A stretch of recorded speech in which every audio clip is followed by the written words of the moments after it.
Début du procès dit de la honte. Quel regard critique sur le déroulé surtout de la première audience. Nous allons en parler dans cette tranche grand plateau, dans une coprésentation de Floride Zantoto. Bienvenue. Merci. Voilà, avec un seul invité, c'est un juriste d'ailleurs, Monsieur Manix Yenda. Bienvenue.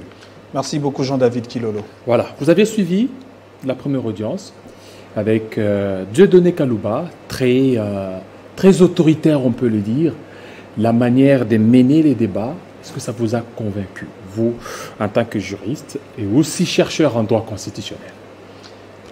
Je pense que ce procès, nous l'avons suivi parce qu'il y a eu la retransmission en direct au niveau de la RTNC.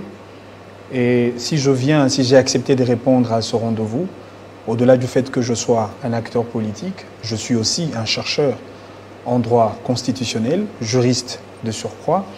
Et donc, je suis obligé, effectivement, à porter mon jugement par rapport à ce qui s'est fait sur le plan pratique, par rapport à ce que nous avons vu et entendu, ne serait-ce qu'au niveau de la première partie du procès Matata, la première audience, qui déjà, à l'entame même du procès, a laissé à désirer sur un certain nombre de points qui font l'objet de beaucoup d'encre et beaucoup de salive, surtout dans le réceptacle des hommes et femmes de la doctrine. Il s'agit de la doctrine de droit constitutionnel parce que ça nous divise, surtout en ce qui concerne la posture du juge, le juge de la Cour constitutionnelle, le professeur Dieudonné Kalouba, à qui j'ai beaucoup de respect parce que je reconnais quand même la dextérité intellectuelle, surtout en ce qui concerne la connaissance du droit constitutionnel. Et de l'autre côté, nous avons aussi observé l'attitude du ministère public. Je reviendrai peut-être avec ample détail pour vous démontrer quel a été le comportement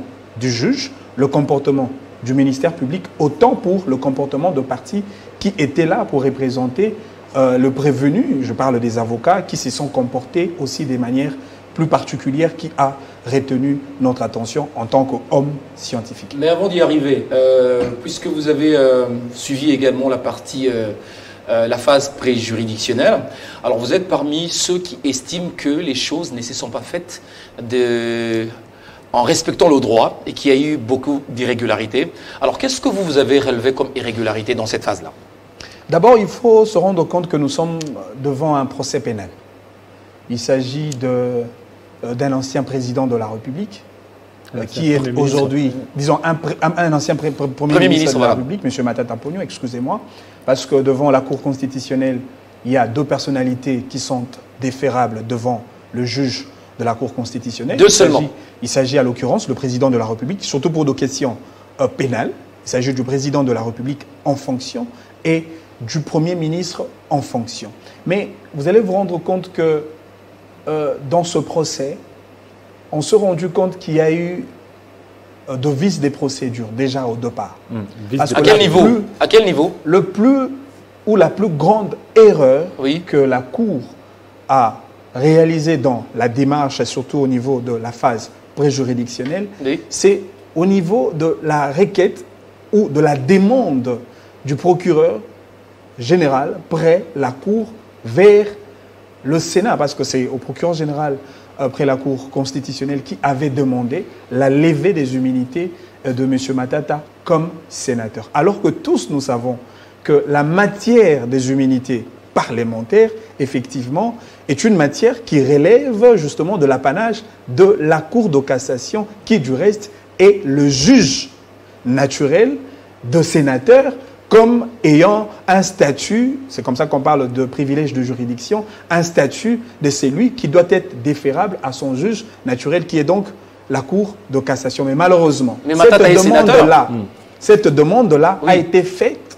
par le procureur général près la Cour constitutionnelle. Ça, c'est la première erreur, grave erreur, inacceptable, surtout pas en droit constitutionnel, mais malheureusement, nous l'avons consenti comme tel. C'est comme ça que les gens concluent sur des propos comme quoi nous avons affaire à un procès politique. Nous avons affaire à un procès des réquisitoires sans fondement juridique. Nous avons affaire à un procès des libellés obscurs. Nous avons affaire à un procès qui laisse à désirer. Et donc, je voudrais qu'à ces niveaux-là, parce que déjà nous avons accepté, nous avons encaissé les irrégularités, je ne voudrais même pas entrer sur le plan des irrationalités et incohérences dans le dossier, parce que le dossier vient au niveau de l'Inspection générale de finances qui a adressé son rapport. Le procureur général, après la Cour constitutionnelle, a instruit le dossier au niveau de la justice, mais déjà au niveau de l'Inspection générale de finances, on sent des incongruités autour du dossier. On sent, au niveau de l'IGF. Au niveau de l'IGF, bien entendu. Aussi, on sent des irrationalités dans ce dossier-là. Parce que déjà, même quand on qualifie M. Matata, ça c'est dans le rapport de l'IGF, d'un auteur intellectuel, du détournement de plus ou moins 205 millions de dollars. Alors qu'en droit, l'auteur intellectuel... Mais d'abord, cette question de l'auteur intellectuel, ça sera encore une autre question qui sera débattue avec beaucoup de muscles, parce que vous savez, le droit positif congolais a ses principes sacro-saints que le juge devra respecter, parce que vous savez, parmi les sources formelles de droit auxquelles le juge est obligé à se référer pour faire dire le droit afin que la justice soit rendue, nous avons la doctrine. Il s'agit de la doctrine du droit constitutionnel, tout en respectant le principe directeur de cette discipline scientifique. Il y a la loi, parce que vous savez, je vous ai dit au prologue de mon intervention, nous sommes devant un procès pénal. Et le droit pénal général nous donne le principe de nullum crimen nulla poena sine lege. Il n'y a pas de procédure, il n'y a pas de peine, il n'y a pas de condamnation, tout comme d'infraction en dehors de la loi. Et donc, vous allez vous rendre compte que c'est lui qui a été le premier accusateur, je parle de l'Inspection générale de finances, est tenu effectivement en raison du principe de la responsabilité de la preuve incombe à celui qui accuse. Il doit présenter des faits accusatifs attestant pour effectivement se rendre compte si réellement M. Matata a été coupable des faits qui lui sont reprochés par le juge. Ça, c'est au premier niveau. Au deuxième niveau, je reste toujours sur le plan de fond du dossier. Ok.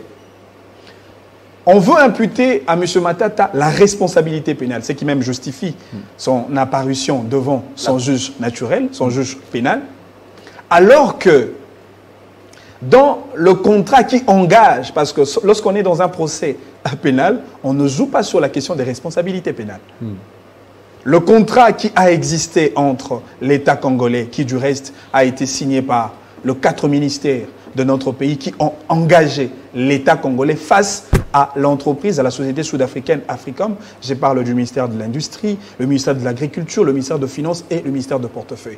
Ces gens-là, les représentants valables de l'État, ils ont engagé l'État à travers un contrat de type synalagmatique, c'est-à-dire un contrat de réciprocité des obligations entre la société Africom et l'État congolais. Et dans ce contrat-là, il a été stipulé que les gestionnaires techniques et financiers du contrat, du projet parc agro-industriel de Bukangalonzo, c'est bel et bien la société Africom. C'est comme ça que lorsque je reviendrai dans le détail par rapport à la première partie de l'audience, vous allez vous rendre compte que je vais même dire le commentaire fait par le ministère public lorsqu'il disait, c'est comme ça que moi j'ai qualifié les réquisitoires du ministère public comme un réquisitoire dépourvu d'un fondement juridique, parce que le ministère public fait des spéculations sur base de rien. Oui, il est tout à fait normal que l'argent quitte la banque centrale, à mon avis, vers l'Afrique du Sud. Pourquoi? Parce qu'il s'agit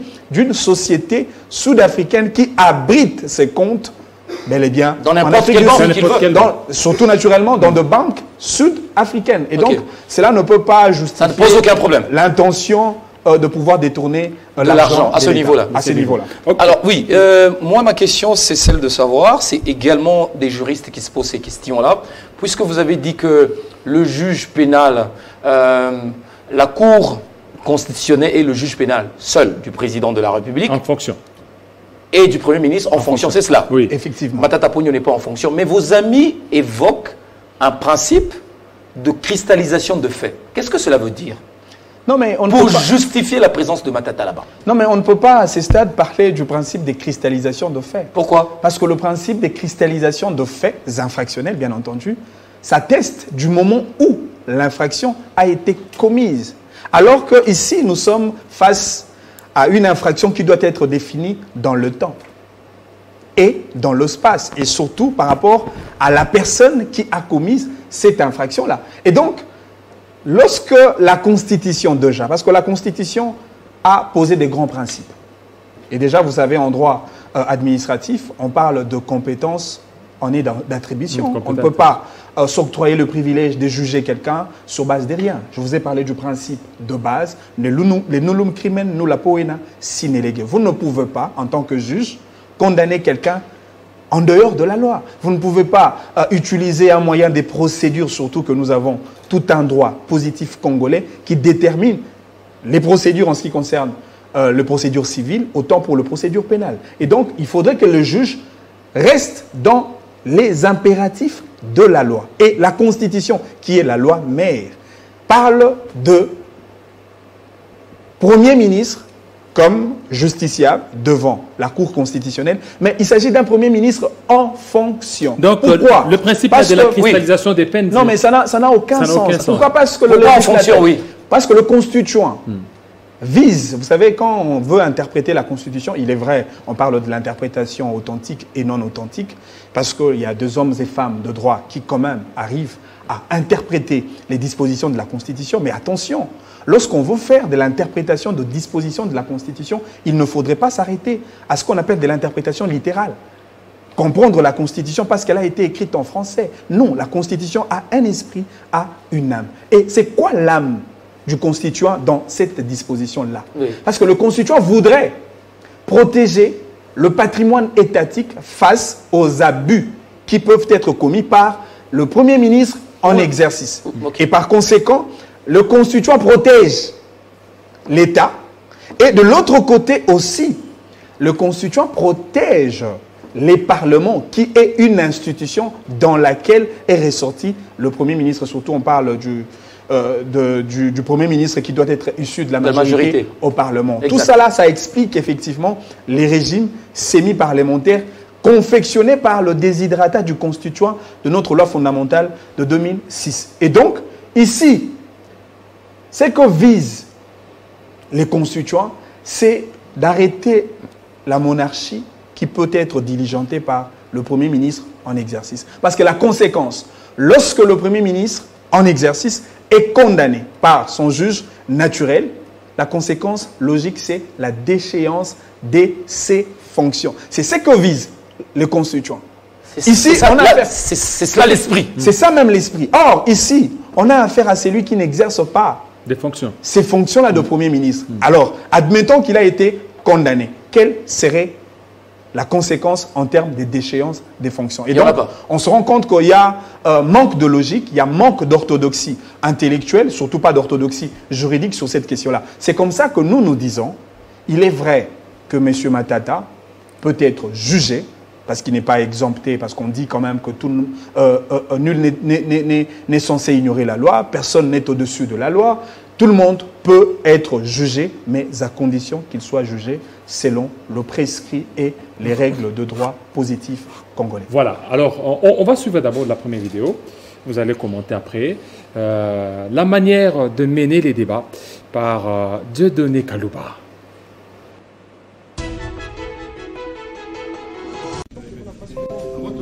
Oui. Merci, Monsieur le Président. Nous avons pensé que la question de la remise a toujours été discutée entre... Et pas les juridictions inférieures, pas ici. Nous aurons voulu que ça soit... C'est pour ça justement que les avocats d'un certain niveau savent que devant les hautes juridictions, la procédure est menée par la Cour, pas par les partis. Donc il ne faut pas nous engager dans des débats stériles. Dans 2 semaines.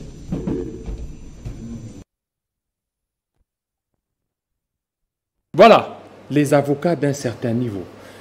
C'est un peu dur, Monsieur Manix. Effectivement, vous savez, on se rend compte que nous avons affaire à un procès très dur, un procès historique. En plus, parce que pour la première fois, un ancien Premier ministre est déféré devant le juge de la Cour constitutionnelle. Ce qui reste un défi pour le juge de mieux consolider je vais dire même, la patrimoine de la justice constitutionnelle qui constitue le socle de notre démocratie. Parce qu'il s'agit de la Cour constitutionnelle. Mais malheureusement, on a senti un comportement désobligeant de la part du juge président, M. Dieudonné Kalouba, professeur de droit constitutionnel, qui a tenu de propos non élégants à l'égard de certains avocats, des parties. Vous savez, lorsqu'on est dans un procès, les juges est tenu d'obtempérer un certain nombre d'attitudes. Et surtout lorsqu'on est dans une audience déjà ouverte, les juges demeurent passifs du moment où l'on commence par l'identification des prévenus, de personnes incriminées, jusqu'au moment de la remise de pièces des plaidoiries. Pendant ce temps-là, le juge demeure passif. Mais le juge deviendra actif quand? Quand il s'agit du moment de rendre sa décision. Or, on a senti M. Dieudonné Kalouba être actif, je comprends. Il a encore, dès le départ. Il a encore le statut, je comprends la raison pour laquelle il reste indélébilement attaché à sa casquette d'un avocat. Mais malheureusement, il ne doit pas confondre le fait d'être juge à le fait d'être un avocat. Mais il a encore le statut d'un professeur des universités. Ce qui ne fait pas de lui quelqu'un qui va confondre. Il a oublié sa casquette de juge. Effectivement, il a oublié sa casquette de juge. Parce que le propos qu'il a tenu à l'égard de l'avocat de M. Matata, l'avocat Laurent Onyemba, en disant que les avocats d'un certain niveau savent que lorsqu'on est devant la cour, la haute cour, alors que cet avocat-là est déjà devant la haute cour, et donc lui tenir ce genre de propos est un grand manque de respect à l'égard des avocats qui, du reste, demeurent actifs dans un procès qui vient à peine de commencer. C'est comme ça que nous disons, nous faisons un appel de responsabilité parce que ce procès Matata, il n'y a pas que le camp de Matata, moi qui vous parle, je ne fais pas partie du camp Matata, je ne suis pas dans une même famille politique que M. Matata, je n'ai rien à voir avec M. Matata. J'ai réfléchi en tant que scientifique libre d'esprit et je donne mes points de vue par rapport à notre justice qui constitue le socle et l'avenir de notre pays. Vous vous souviendrez que le chef de l'État s'est donné une assignation de bâtir au cœur de l'Afrique un État de droit. Et donc, nous devons bâtir cet État de droit sur base des valeurs juridiques et des valeurs démocratiques, tout en respectant le droit de chaque parti. Est-ce que son activisme ne se justifie pas par le fait de dire qu'au niveau de la haute cour ou au niveau de la cour constitutionnelle, la procédure est menée par elle et non pas par le parti? Non, mais il peut le dire, on ne refuse pas. Mais voilà, le juge peut le dire, actif, mais là. avec quelle manière? Lorsque le juge remet en cause la qualité d'un avocat qui est déjà en plein procès, ça, c'est un outrage à la qualité d'un avocat. Ou bien il recadre? L'éthique de cette profession n'exige pas qu'on tienne des propos de ce type. Tout à fait, parce que même le juge de la Cour constitutionnelle, même si on les appelle juges par lapsus, parce que lorsque nous entrons dans l'objectivité sur la qualité de juge, ne peut qu'être juge que celui qui porte un diplôme de droit, 2, la qualité d'un magistrat, pour qu'il soit juge. Mais alors, au niveau de la Cour constitutionnelle, c'est pas tout. Ce sont des membres de la Cour constitutionnelle. C'est comme ça que nous disons que notre Cour devrait avoir la dénomination du Conseil constitutionnel et non Cour constitutionnelle. Parce que dans la Cour, on voit des juges qui portent d'abord et essentiellement la qualité des magistrats, ce qui n'est pas le cas. Cela ne fait pas l'objet de notre débat d'aujourd'hui, sinon ça nous prendra beaucoup de temps. Mais en ce qui concerne l'attitude de ce juge-là, il doit faire preuve de l'éthique, du bon sens et surtout de sa passivité avant le jugement. Je l'ai dit, pendant le moment de l'identification des prévenus, pendant le moment de la présentation des avocats de chaque partie, jusqu'au moment de la remise des pièces des plaidoiries, le juge demeure passif. Alors que nous avons senti un juge-président bavard, un juge-président désobligeant à l'égard des avocats, un juge-président non élégant avec des propos très tendus. Un juge-président bavard, c'est ce que vous dites? Non, mais le juge a beaucoup parlé, comme un avocat. Et surtout, il ne faudrait pas perdre de vue que ces juges a un parcours historique connu de tous. Il a été un avocat d'un parti politique. Il a été un avocat d'un candidat président de la République. Il a été un avocat qui a des relations très serrées avec une tendance politique connue. Ne serait-ce que cette étiquette-là peut lui coller et faire de lui un juge qui fera l'objet de beaucoup d'encre et de beaucoup de salive. C'est comme ça qu'il est tenu devant l'obligation d'impartialité, d'indépendance et de neutralité en tant que juge qui veut promouvoir les valeurs de la justice constitutionnelle. Mais alors certains analystes, dès l'entame déjà de ce procès, ont vu un décor déjà planté. Un décor déjà planté d'un procès que eux qualifient d'un procès politique. Ils disent, mais comment vouliez-vous qu'il se comporte autrement, puisque déjà les irrégularités ont attaché la phase préjuridictionnelle? Tout à fait. Moi, je reste d'avis à ceux qui disent que c'est un procès politique. Il vous souviendrait même dans le procès Vidal-Caméré, lorsqu'on a suivi le réquisitoire du ministère public, on s'est rendu compte que le ministère public était dans le manque d'éléments. Et c'est ce que j'ai suivi même dans la première partie de l'audience pour le procès Matata, lorsque le ministère public faisait la présentation de faits. On a remarqué sensiblement l'absence des éléments accusatifs. On a remarqué une sorte d'imprécision dans la façon de présenter le fait par le ministère public. Parce que vous savez, vous ne pouvez pas, je vous ai évoqué le principe de la responsabilité de la preuve incombe à celui qui accuse. Il ne suffit pas de dire que M. Matata a détourné des 105 millions de dollars. C'est comme ça que le ministère public a aussi l'obligation d'éprouver comment M. Matata a détourné des 105 millions de dollars. Ça aussi, ça relève effectivement de la responsabilité du ministère public. Au lieu de nous donner des propos génériques, comme on a entendu dans la première partie du procès, des propos très génériques, dépourvus d'objectivité, dépourvus de rationalité, parce qu'on veut entendre du ministère public des éléments avec ample détail pour faire comprendre à l'opinion publique qu'il s'agit effectivement du détournement. Parce que le ministère public a évoqué simplement de principes. Le principe des passations de marché public, le principe connu, le principe des gré à gré, le principe de l'autorisation préalable par la Direction générale de passation de marché public. Ça, ce sont des principes que nous connaissons déjà. Vous accusez M. Matata, vous devez prouver comment M. Matata a détourné l'argent de Boukanga Lonzo. On prend le réquisitoire du ministère public et puis on revient. En matière de marché public, on doit toujours recourir à un appel d'offres. Nous aurons l'occasion de vous donner également le détail de cette loi, mais elle a été conçue pour vraiment arriver à bien choisir l'entreprise que l'État veut utiliser pour réaliser un projet.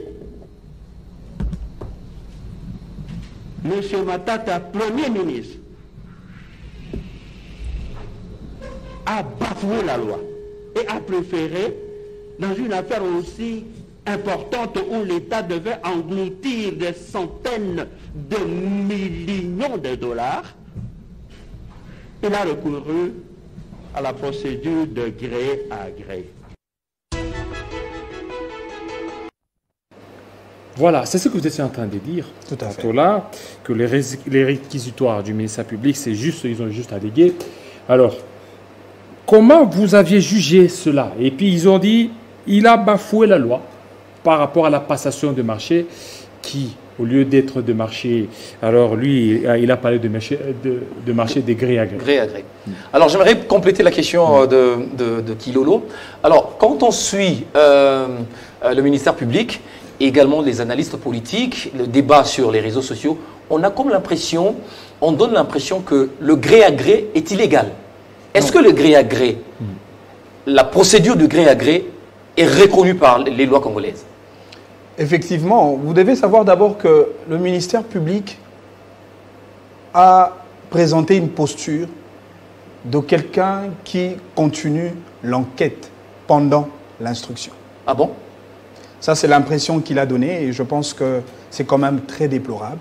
Parce que lorsque vous faites la relation de fait, lorsque vous venez accuser quelqu'un, parce que cette partie-là, il s'agissait pour le ministère public, sa responsabilité, de pouvoir démontrer devant le juge le fait qui accuse M. Matata comme ayant été l'auteur du détournement du projet parc agro-industriel des Boukangalonjo. Et non de nous brandir les spectacles de principe sur la passation de marché public. Parce que je vous ai parlé du principe de la responsabilité de la preuve incombe. Je le répète encore, incombe à celui qui accuse. Et donc, il faudrait que le ministère public ne puisse pas confondre le moment de l'instruction qui a déjà pris son début, à ne pas confondre avec la phase d'enquête. Okay. Parce que l'enquête a pris fin du moment où l'instruction a été lancée. Mais là, je me rends compte que le ministère public est en train de rechercher encore des infractions pendant l'instruction. Pourquoi? Il est vrai, par rapport à votre question, que le gré à gré, autant pour l'appel d'offres, toutes les deux possibilités sont prévues par rapport à la loi. Mais seulement, il y a deux conditions. Okay. Je crois que le ministère public reviendra autant pour la confrontation des avocats de M. Matata lors du procès, surtout dans la phase de plaidoirie. Il est vrai, pour que vous puissiez procéder au gré à gré, il faudrait que les circonstances pour lesquelles vous avez opté pour le gré à gré soient bien justifiées. Parce que le principe normal de la gestion de la chose publique de l'État, c'est le principe de l'appel d'offres. Lorsque vous voulez engager, surtout en ce qui concerne l'exécution d'un projet, vous voulez faire intervenir les parties tierces, le cas pour la société sud-africaine, il y a des modalités de recrutement de ces gens qui vont venir pour intervenir dans l'exécution du projet. Et la méthodologie ici, c'est l'appel d'offres. Qui dit appel d'offres, vous devez remplir un certain nombre de conditionnalités. Et voire même au niveau de l'exécution du projet, il faut respecter même la chaîne de dépenses. Le ministère de budget, le ministère de Finances, jusqu'au niveau de la Banque centrale qui décaisse le fonds pour exécuter le dit projet. Ça, c'est la première phase. La deuxième phase, c'est une phase exceptionnelle d'ailleurs, c'est le gré à gré. Et il faudrait que le gré à gré soit justifié parce que le gré à gré n'est pas subi par la logique de la chaîne des dépenses. C'est comme ça que dans ce projet, je crois que le ministère public l'a même évoqué, la non-participation du ministère de budget dans l'exécution même de ce projet. On a eu affaire au ministère de Finances qui a ordonné à la Banque centrale et la banque a décaissé de l'argent.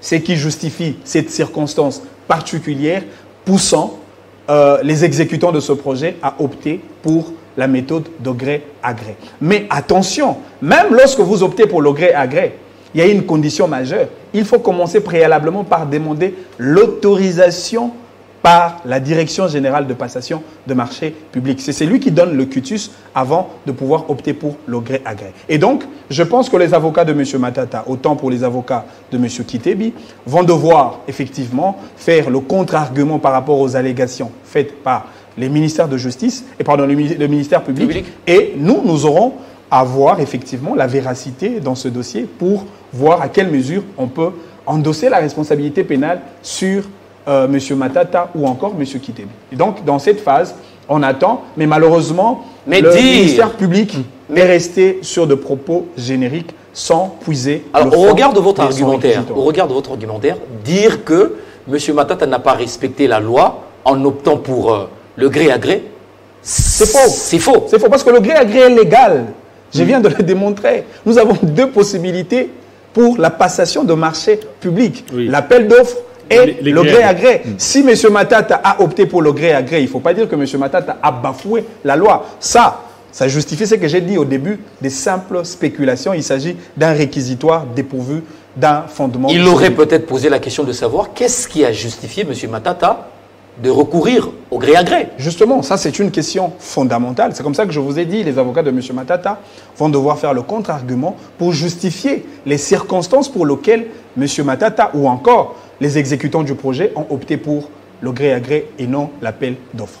Voilà, merci beaucoup. Alors on va continuer, je vais continuer à une dernière question. Est-ce que du côté des avocats de M. Krobler, on a parlé de l'absence d'un interprète et il y a un terme dont on parle, un interprète assermenté, des histoires comme ça. Qu'est-ce que ça signifie? Une cour peut avoir ses propres interprètes. Comment ça se passe? Éclairez la lanterne.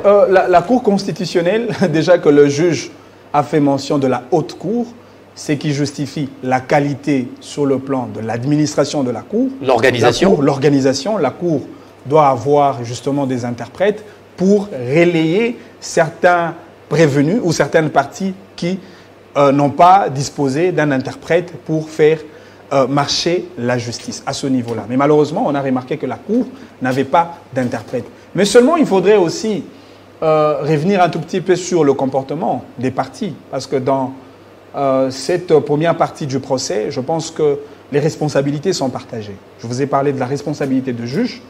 Comment est-ce que le juge doit se comporter, surtout pour un procès à portée historique comme celui-là, le procès Matata. Je vous ai parlé du comportement du ministère public qui s'est évertué à un spectacle de générique, de propos dépourvus d'un contenu juridique. Mais de l'autre côté de partie, il faudrait aussi que les avocats fassent preuve d'un certain nombre de comportements exemplaires. D'abord, en ce qui concerne la ponctualité, je crois que le juge est revenu sur le respect de l'heure. L'audience a été prévue pour 10 heures. Le juge était à 10 heures pile, alors que certains avocats n'étaient même pas dans la salle. Même si nous déplorons le fait que la salle a été tellement petite, incapable d'abriter les gens qui accompagnent les parties, d'abriter les avocats, parce que c'est quand même une audience publique, il faudrait une salle qui peut abriter tout le monde afin de permettre que le Congolais soit au courant de tout ce qui se passe dans ce procès. Mais aussi, je voudrais relever un autre élément par rapport aux avocats de M. Matata. Lorsque le propos désobligeant ont été lancés à l'égard de l'avocat de M. Matata, je pense... Les propos désobligeants? Les propos désobligeants du juge président, lorsque le juge rappelait que les avocats d'un certain niveau. Les avocats d'un certain niveau savent que lorsqu'on est devant la haute cour, j'ai senti au fait une sorte de peur grise de la part de cet avocat, et je voudrais demander aux avocats de faire preuve de leur capacité, parce qu'ici, il ne s'agit pas de M. Matata, il ne s'agit pas de M. Dieudonné Kalouba, il s'agit de la République qui doit gagner. Et donc, point de besoin de faire preuve de complexe d'infériorité, parce qu'on a des liaisons sur le plan scientifique avec celui qui préside l'audience. Je voudrais interpeller et demander à tous les avocats, autant pour les avocats de M. Matata, autant pour les avocats de M. Kitebi, pareil pour les avocats de M. Grobler, de pouvoir faire preuve d'une certaine capacité avérée, parce que toute la nation congolaise a besoin de voir clair pour ces procès qui déjà commencent très mal, voilà, à mon avis. Bon, par rapport à ça, parce que Floride a parlé de Grobler, une question m'est venue. Je vais faire un parallélisme. En France, le ministère public a requis 8 ans pour Kofi Olomide et a permis à ce Kofi Olomide pour quitter le sol français et revenir à la République démocratique du Congo. Mais ici, le ministère public n'a rien requis jusque-là par rapport à Grobler, par rapport à d'autres prévenus. Mais M. Grobler a voulu voyager, aller en Afrique du Sud, parce qu'il est venu ici au Congo sur sa propre initiative. Et curieusement, il a été arrêté. Comment jugez-vous cette posture un peu? Ce n'est pas de la Cour ou de nos autorités?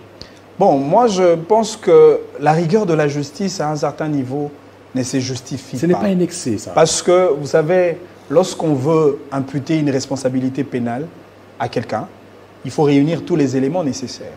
Les éléments légaux, les éléments intentionnels, les éléments moraux, qui attestent effectivement la responsabilité de la personne incriminée. En commençant par M. Matata, excusez-moi.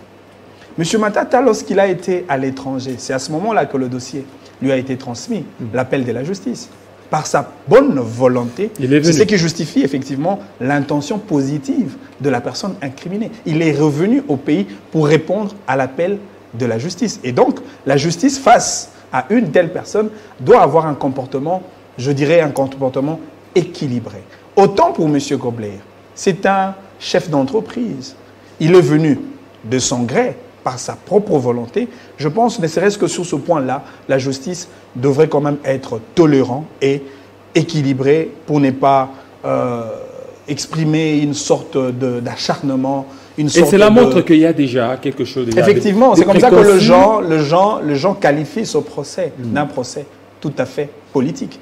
Ce qui est quand même décevant. On ne va pas bâtir un grand Congo comme la RDC sur base des procès équivoques, sur base des procès politiques, sur base de comptes à rendre, parce que j'ai l'impression que c'est le principe de celui qui n'est pas avec nous et contre nous qui s'applique dans ce procès. Nous voulons la justice et une justice équitable. Et cela est une obligation et pour le juge et pour le parti, autant pour la personne incriminée. Alors, vous avez parlé d'audience publique. Ça veut dire quoi? Lorsque l'on qualifie d'un procès à caractère d'audience publique, une audience publique, ça veut dire quoi autrement? Ça veut dire que tout le monde, toute personne peut y assister. Effectivement, quand on parle de l'audience publique, il s'agit de l'assistance publique. Tout le monde peut y accéder, en commençant par le membre de famille qui accompagne les prévenus dans le procès. C'est quand même question de la famille. Ils doivent être là. Il n'y a pas de restrictions. Non, mais il n'y a pas de restrictions. Il n'y a pas à disqualifier certaines catégories des personnes. C'est une audience publique. C'est comme ça que nous sollicitons, peut-être pour la deuxième audience, que la salle qui va abriter le procès soit quand même une salle avec une certaine capacité d'accueil pouvant aider que beaucoup de gens puissent accéder quand même à la salle d'audience. Parce que cette petite salle-là n'a pas permis, même aux avocats d'y accéder, n'a pas permis aux hommes et femmes de médias d'y accéder. On n'a même pas... on a limité le nombre d'accès des avocats. Si vous en avez par exemple... Moi-même j'étais là, mais je n'ai pas pu accéder dans la salle. Parce qu'on me dira que si vous êtes au nombre de 7, tout comme 10, il n'y a que 5 avocats qui doivent être dans la salle. Donc ça, c'est anormal. C'est anormal. Nous sommes dans un contexte où les choses doivent bien se faire pour que la justice soit au rendez-vous, parce qu'il faut vraiment éviter un procès équivoque. Il faut vraiment éviter des cacophonies autour de ce dossier, parce qu'il y a quand même un bon nombre de Congolais qui nous regardent et on veut une justice bien faite. Alors, à la porte, déjà, on dit que l'accès est autorisé à une catégorie de médias, la chaîne publique. On a vu certains médias locaux, internationaux également se voir refuser l'accès, notamment RFI. Ce qui est malheureux, ce qui est déplorable, parce qu'on parle de l'audience publique. Oui, l'audience publique veut dire le média a le droit d'y accéder. Le public a le droit d'y accéder. Les chercheurs, les hommes, parce qu'il y a quand même des gens qui se réfèrent effectivement par ce procès pour demain qu'on parle de la jurisprudence. Il s'agit d'un procès référentiel. Je vous ai parlé d'un procès historique qui reste dans les annales de la réalité constitutionnelle de notre pays. Et pour ce procès-là, il faut le faire avec bon sens et équité. Au contraire, on parlerait et on continuerait à parler toujours et toujours d'un procès politique. Voilà, merci beaucoup. Merci Floride Zantoto. Merci. Merci surtout à vous, Manix Ienda, surtout la promptitude avec laquelle vous avez répondu pour répondre à nos différentes préoccupations. Ça n'est fini, fidèles téléspectateurs. Restez branchés sous Télé 50. À très bientôt.